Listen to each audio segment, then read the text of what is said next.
guys, this is Matt. Happy Homebrew Wednesday. This is my first episode, hopefully of many to come. Other videos as well. I'll be posting up on how I do my homebrewing. I just wanted to sort of give a quick introduction. I started what I'm calling Rec Brewery. You've probably seen online, go by the nickname of Rec on Homebrew Talk and on some other areas that I kind of watch and just absorbing all the information to try to better what I'm doing here. It all started back at Christmas last year. A friend of mine gave me a beer machine, which is kind of like a Mr. Beer kit, but it's got a little bit more to it. I could probably show you that here soon. It kind of went from there. I decided I wanted to try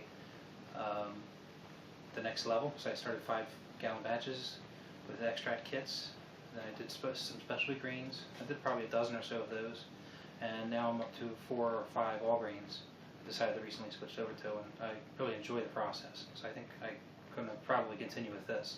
It's a lot of fun. It produces really good beer, and at a fraction of the cost of what you can get in the store. So how can you go wrong? So anyway, what we have going on behind us, this is a Russian Imperial Stout. Hopefully the starting gravity will be somewhere around 1.10 is what I'm going for with what I have typed into Beersmith. It's roughly a 20 pound grain bill. Very strong beer I'm doing for a friend. He requested this one. It's probably going to take a good 4 months or so to really condition before it's really ready to be bottled or to drink. I'm going to leave it sit for a while, make sure it's ready for winter. It's why I'm making it now. So right now I just finished the first runnings. I'm getting ready to do my batch sparge. I got the water almost to temp. I'm going to be going ahead and dump that in here shortly, and we'll go ahead and move on to the next step. So let's get that going. So here's the end of the first runnings. We have about 4 gallons. I sort of marked my stick to this brew pot. It's a 13-gallon brew pot, actually. It's been very nice. Got it off of Homebrew Talk. One of the suppliers there sold it to me because I needed a bigger pot. So we'll go ahead and add in our sparge water.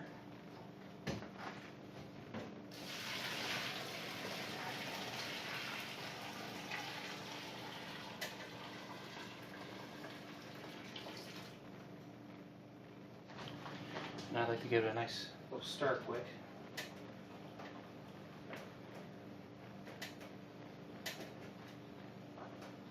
Just to get all those good sugars out of here.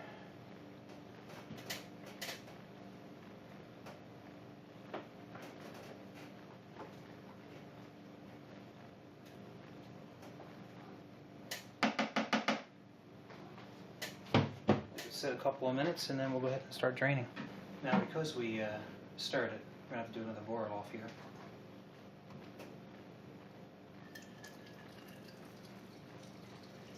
I just like to do this a couple of times just to make sure we get all those little particles out and have a nice clear wort into the brew kettle.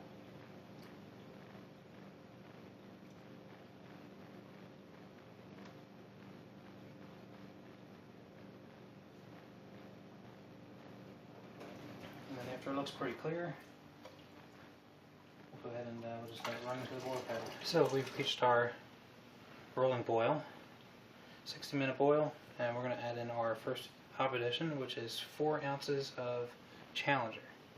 Again, this is a Russian Imperial Stout, so it's going to be quite bitter. Get them all soaked in there.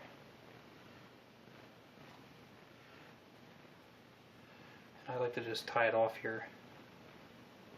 Makes it easier to get it later when the boil's over. And away she goes. We will start our 60-minute timer.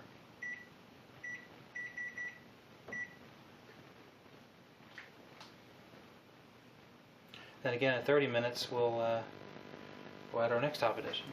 Alright, 30 minutes, and now we'll add in our second addition of hops. Which is going to be 2 ounces of East Kent Goldings.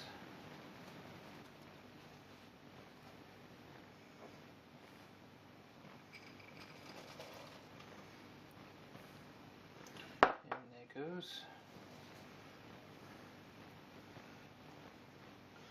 And we'll see you at 15. Okay, so we're at 15 minutes now. This is where I like to add in my Orflock tablet. And that goes.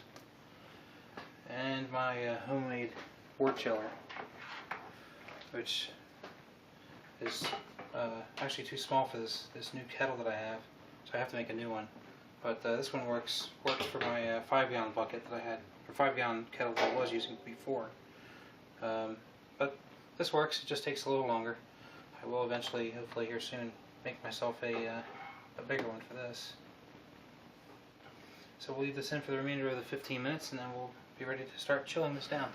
Okay, time is up. It's now time to cool this bad boy off. I've already killed the heat on it. We'll go ahead and remove the hops from here.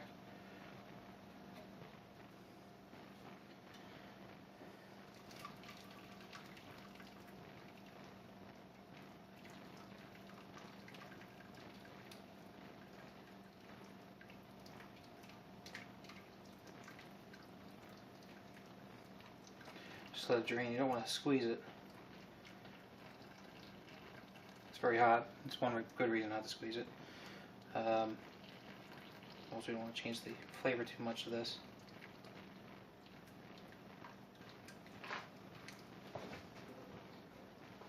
Just put that right in the sink. There's my wort chiller, and I'm going to go ahead and move this over to the sink and hook this up. Okay. So. Let's stand this up. We have our drain line. And then for our in. Normally this takes, with this wort chiller in the proper sized pot that I originally made it for, it takes about 10 minutes to cool everything down. But unfortunately, this pot's much bigger, so it's going to take probably 20-25 minutes, I think is what I've been getting. Unfortunately, I do want to make a new one so that I can be a little more efficient with this. What I like to do is I just cover it, keep any nasties out, and I just like to seal the corners so there's a bit of a gap, some aluminum foil.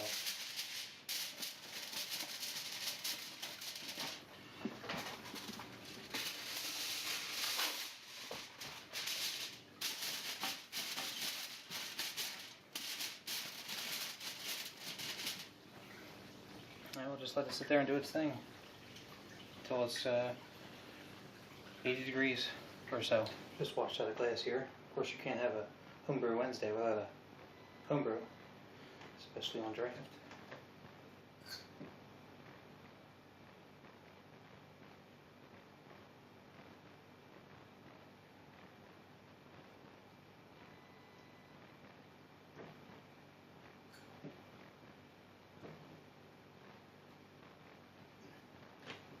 Delicious.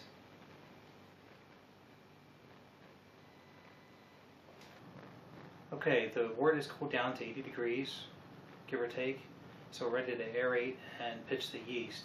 So the way I like to do it, I have two buckets. One is my bottling bucket normally, and the other one is a fermenting bucket.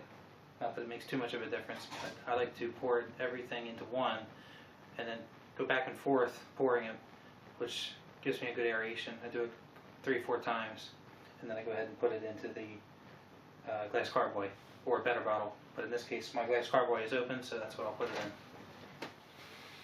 Very heavy kettle. But I do have my funnel here with a screen in it. I need to actually get a bigger one of these, but this one seems to work for now. And I just slowly pour it into that, draining out any, or filtering out any remaining hops that I may have.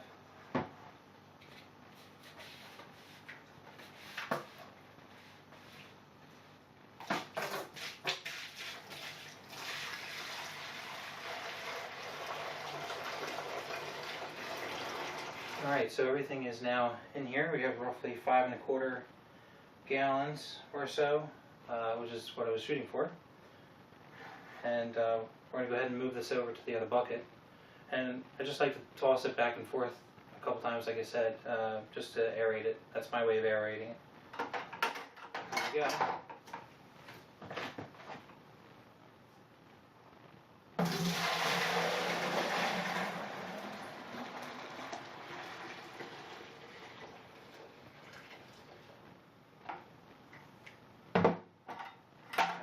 Do this a couple times anyway, because this is already filling up pretty good.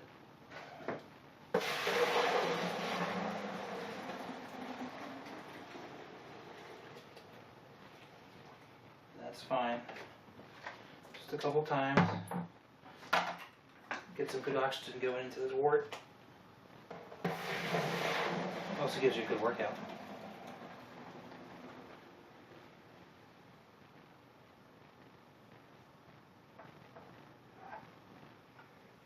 And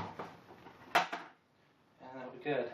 So now what I'm going to do is take a original gravity reading.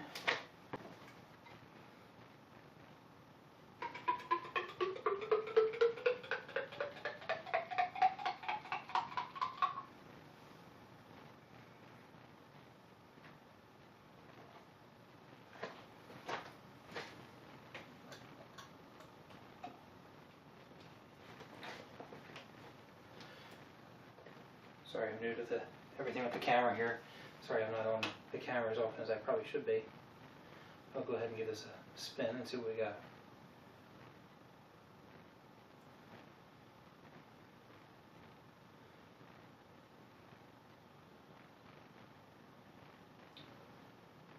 Well, that's definitely going to be a nice high gravity beer. It's certainly lower than what I was anticipating, but not by too much.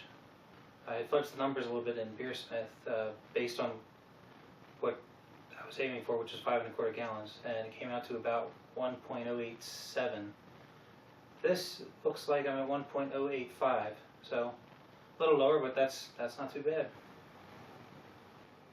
Then what I like to do is go ahead and move it over to my primary fermenter, 6.5 gallon glass carboy. Get my funnel here. I don't really need the screen anymore. Go ahead and give it a pour.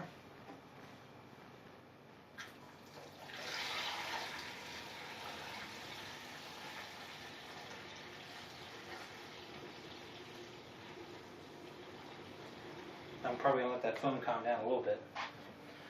The foam got broke good from all the aeration. Great. A lot of good oxygen in there. So I'll leave that sit for a couple minutes and then we'll pitch our yeast. And for this beer we have a yeast starter because it's a very big beer, so I wanted to make sure that we had sufficient cells. I hopped it up, stepped it up 3 times actually. So hopefully we'll have plenty of yeast, good yeast to go in there. Okay, so I let the foam go down a little bit. We're going to go ahead and pitch the yeast. Here's our yeast starter. Sanitized funnel. I'll just give this a nice little swirl, get all the yeast up into suspension again. Real nice there. And in it goes.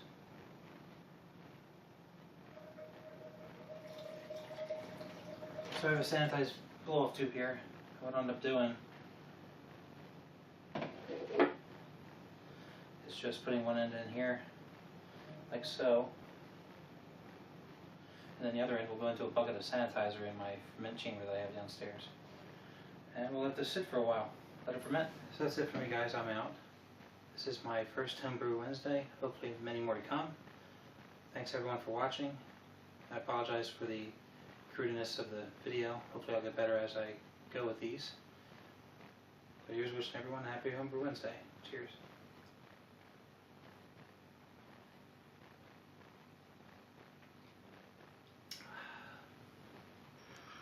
And for those interested, here is the Russian Imperial Stout, roughly a day and a half after brew day, in my little makeshift fermentation chamber. There it is with the Kryzen going even into the blow-off tube quite a bit. As you can see, very happy, healthy yeast from the yeast starter. And it will be sitting in here at a consistent 65 degrees, thanks to my Johnson controller thermostat override. And yeah, after about 3 weeks, we'll move it along to the secondary for long-term aging. We're looking at probably 3-4 months. So more to come on this beer as it progresses.